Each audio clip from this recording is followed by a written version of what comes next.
This week in CIST 2612, we'll look at Chapter 15, Expert Testimony in Digital Investigations.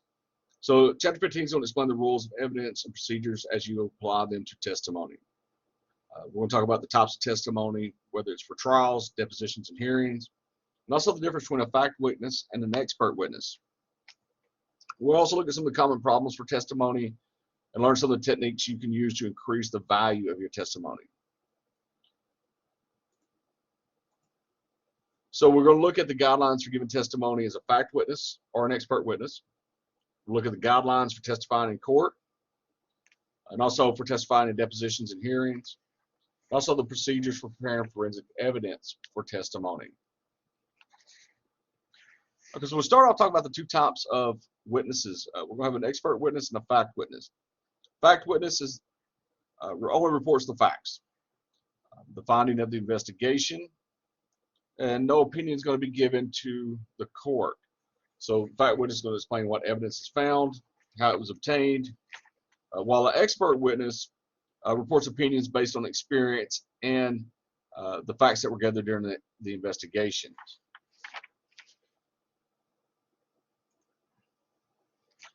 All right, for either type of testimony,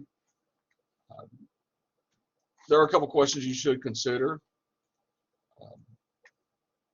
and some other types of steps you should take to prepare for your testimony. First, establish communications early with the attorney. You want to learn about the victim, the complaint, the opposing experts or fact witnesses, and also the opposing attorney. One thing is also to learn the basic points of the dispute and keep notes in a rough draft form and record only the facts. So you want to make sure you keep your opinions to a minimum. From there, you want to make sure that you confirm your findings with documentations. Check out opposing experts, also to find the strengths and weaknesses, whether it's from their internet, their CV, or deposition banks. Now, the questions that you should consider following with your attorney is, what is the client's overall theory of the case? What is my story on the case? What can I say with confidence? How does my opinion fit in with the theory of the case? What is the scope of the case? Have I gone too far in my investigation? Have I identified the client's needs for how my testimony fits into the overall theory of the case?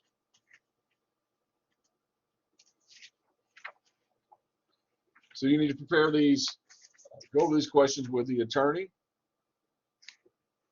There are some guidelines for performing tasks when you're preparing your evidence. You want to make sure you document your steps so that you can prove that it is repeatable. Validate your tools and verify your evidence with hash algorithms. This helps to ensure the integrity. Do not use a formal checklist since opposing attorneys can challenge them. You want to collect the evidence and document the tools used during the process. Maintain the chain of custody. You only want to collect only the information that's been asked for and no more. You want to note the date and time of your forensic workstation when you started your analysis. You also want to keep only successful output. Search for keywords using well-defined parameters. Keep your notes simple. You want to list only the relevant evidence on your report. Lastly, you want to define any procedures you use to conduct your analysis as scientific and conforming to your profession's standards. So you list any textbooks, articles, procedures that you've used during your exam. Now, when we look at reviewing your role as a consulting expert or expert witness, there are some steps that you should follow. You do not want to record conversations or telephone calls. There are some federal information requirements that you'll need to provide. This includes other cases which you've been testified as expert witness in the last 4 years, 10 years of any published writings, and any previous compensation for testifying. You also want to evaluate the court's expert. Learn about all of the people that's involved and the basic points of the dispute. You also want to brief your attorney on any of the findings and opinion of the court's expert. One thing to keep in mind too is when you're approached to give expert testimony, first find out whether you're the first one asked. If you're not, find out why the other experts might have been contacted but not retained. All right, the purpose of your CV is to list your education, training, professional experience, and qualify your testimony. You need to keep this document updated and complete, as it's crucial to supporting your role as an expert. Some of the recommendations to keep your CV updated or create your CV is show you continuously enhance your skills. You want to detail specific accomplishments. You want to list basic and advanced skills. Include your testimony log. It's recommended that you update your CV at most every 3 months.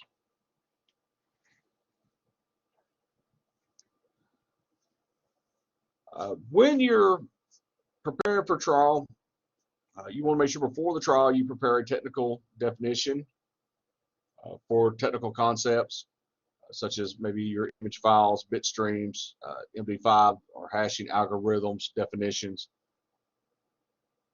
You want to make sure that you use your own words and language. This is something that you can use to express in plain text, in plain words, the technical definitions for these terms. This includes also things such as folder directories, hardware, software, operating systems. You want to make sure you have the definitions for those as well. Now, you may have to deal with the media because some legal actions generate interest from news media. You want to avoid the contact with news media. Some of those reasons include that your comments could harm the case or create a record that can be used against you. You have no control of the context of the information a journalist publishes. And also, you can't rely on a journalist's promise of confidentiality.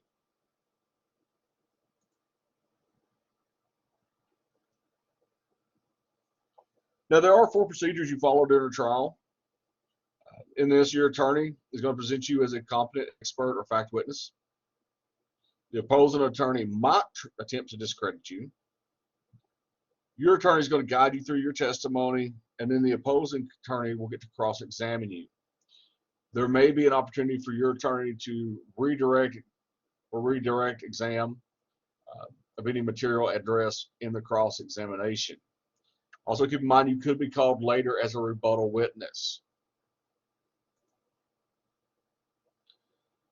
Typically, the typical order of a trial, you have a motion, then they impanel the jury, opening statements.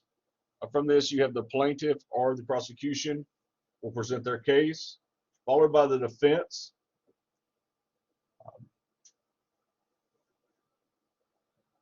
After that, the prosecution will come back for a rebuttal, followed by the closing arguments, and then the jury instructions. So that's the process where the judge gives the jury the case and they start their deliberations. From there, they come back and render a verdict.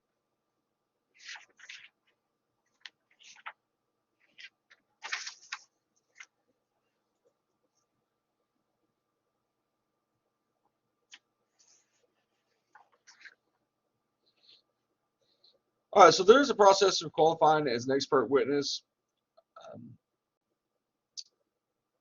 The process, the qualifying phrase is voir dire. This is where your attorney will ask you questions to establish your credentials as an expert witness. The opposing attorney may try to disqualify you. And this is something that's going to depend on your CV and your experience. One thing to keep in mind that if you know the opposing expert witness either taught or took a course that's used in publications that you wrote or co-authored, tell your attorney about it. From this, he can emphasize that you're the author and examine the opposing witness on this fact. We're going to talk now about some general guidelines of testifying. When you testify at a trial, first be professional and polite. You want to make sure that you're be conscious of the judge, jury, and the attorneys. If asked something you cannot answer, you want to respond by saying that's beyond the scope of my expertise, or I was not asked to investigate that. So you want to avoid overstating opinions. Always acknowledge the jury and direct your testimony to them. You want to place the microphone 6 to 8 inches from you. Use simple, direct language to help the jury understand you. Avoid humor. Also, build repetition into your explanations. Use chronological order to describe events. If you're using technical terms, identify and define these terms for the jury. Also cite the source of the evidence the opinion is based on. Make sure the chair's height is comfortable. Turn the chair so it faces the jury. You want to dress in a manner that conforms to the community's dress code. Don't memorize your testimony. When you're in direct exam, state your opinions. Identify the evidence to support your opinions. Explain the method you used to arrive at your opinion, and then restate your opinion.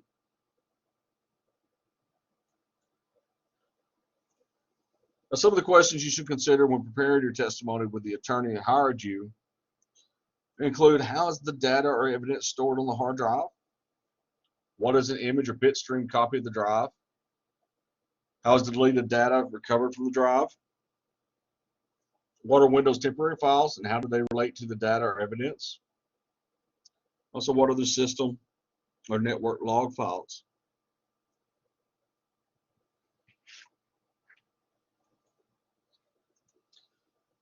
You may use graphics from time to time during testimony.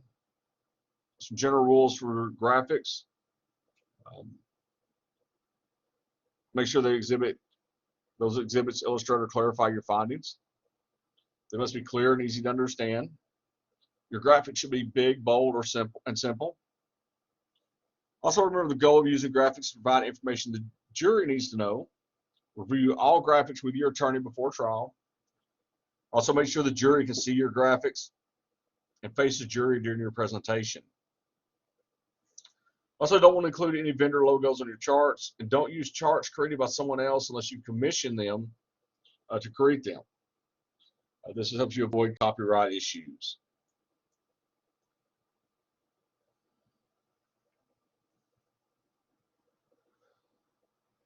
There are some recommendations to follow to avoid testimony problems.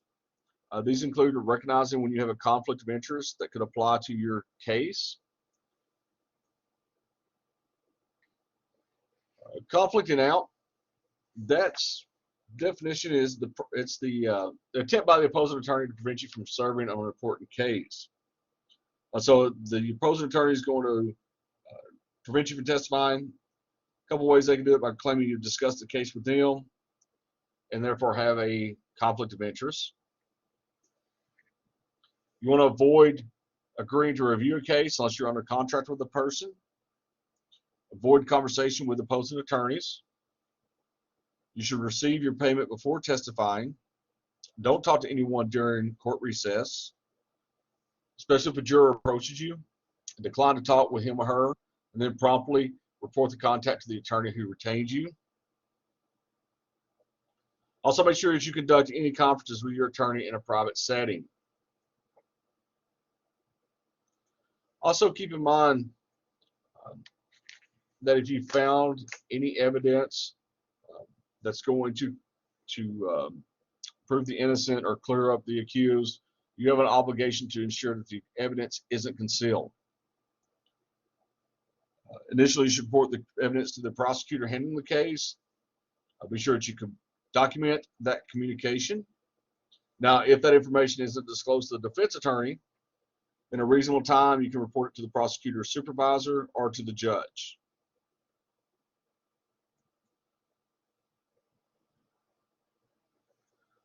So, direct examination, this is the most important part of your trial. This is, you provide direct examination when you testify on behalf of the attorney that hired you. There's some recommendations, some techniques that you should follow to prepare and during your direct examination. You want to work with your attorney to get the right language. Be wary of your inclination to help. Review the examination plan that your attorney has prepared. Provide clear overview of your findings. Use a systematic, easy to follow plan for describing your methods. Practice your testifying.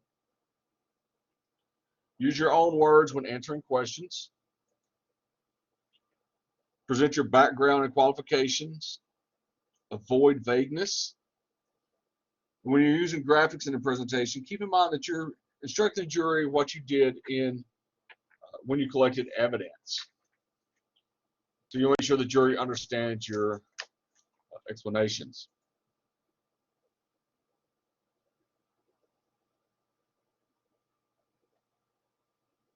Now, when you're testifying under cross-examination, this is where the opposing attorney will get the opportunity to question you.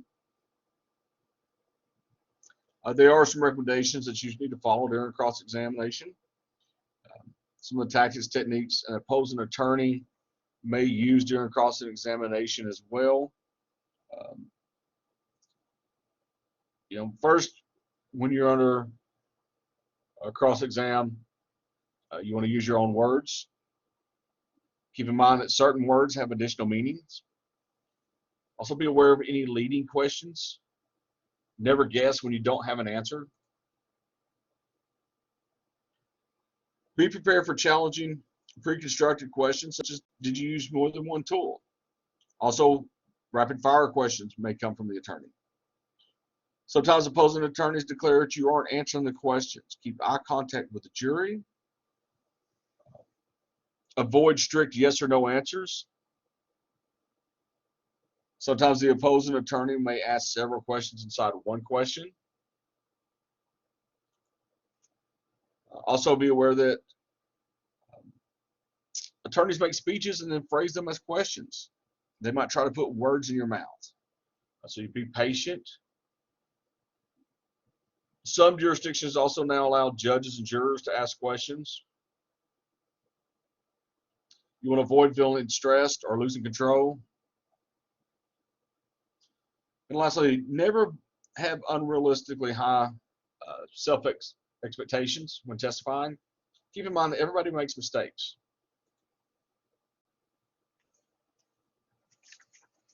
You want to avoid being argument. Don't argue with the attorney, by the opposing attorney. They may badger you. Don't be argumentative with them. You want to avoid having poor listening skills or using defensive body language. Definitely avoid being too talkative or talking too fast. Avoid being too technical to the jury. Make sure the jury understands. Avoid acting surprised or unprepared to respond when you're presented with unknown or new information.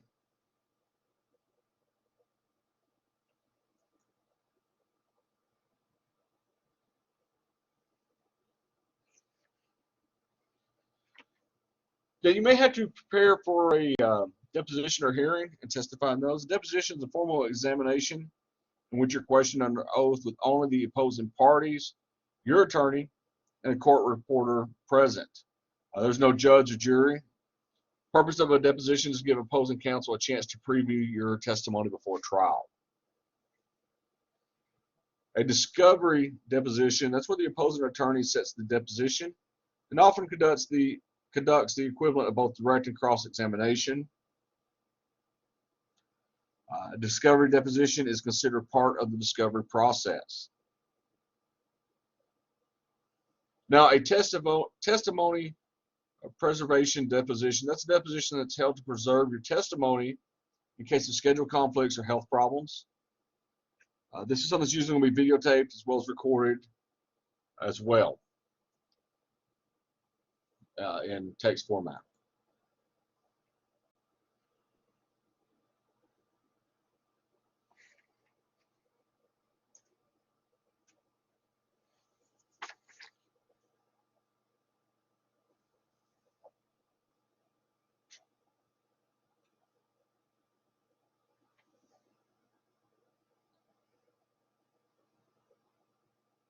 When you are testifying at a deposition, there are several guidelines for testifying. They include stay calm and relaxed and confident, maintain a professional demeanor, use names of attorneys when answering, keep eye contact with the attorney, be assertive in your responses, but also be polite and professional. Use the facts when describing your opinions. Being disposed in discovery deposition is an unnatural process. Also mention that if you prepared a written report, I want to mention that the opposing attorney might attempt to use it against you. If your attorney objects to a question from the opposing attorney, you want to pause and think of what direction your attorney might want you to go in your answer. You should also be prepared at the end of a deposition to spell any specialized or technical words that you used. There are several problems that might appear during a deposition. So some recommendations of how to recognize these and deal with them may include discuss any potential problem with your attorney before the deposition. So you want to identify any negative aspect. Be prepared to defend yourself. You want to avoid omitting information or having the attorney box you into a corner or any contradictions.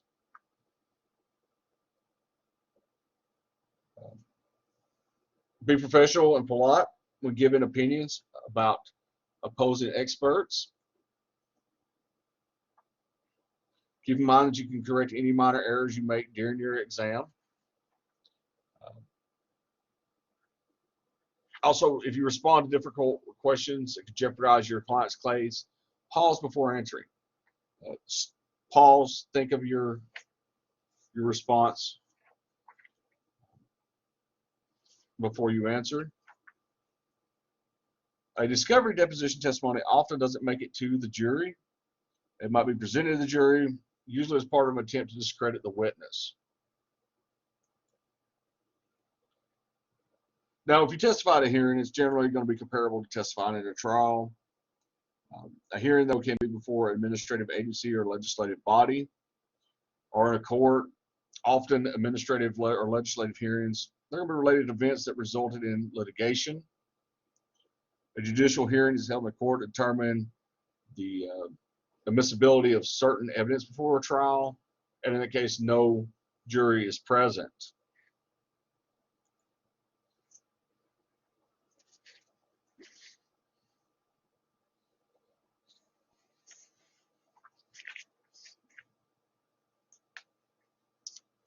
All right, so to prepare for court testimony, you should prepare answers for questions on what steps you took to extract emails from images or computers, or metadata, or any of the data information that you found. You might be asked to explain specific features of the computer operating system, maybe the application, such as Outlook. Could be something that's like using Google Chrome.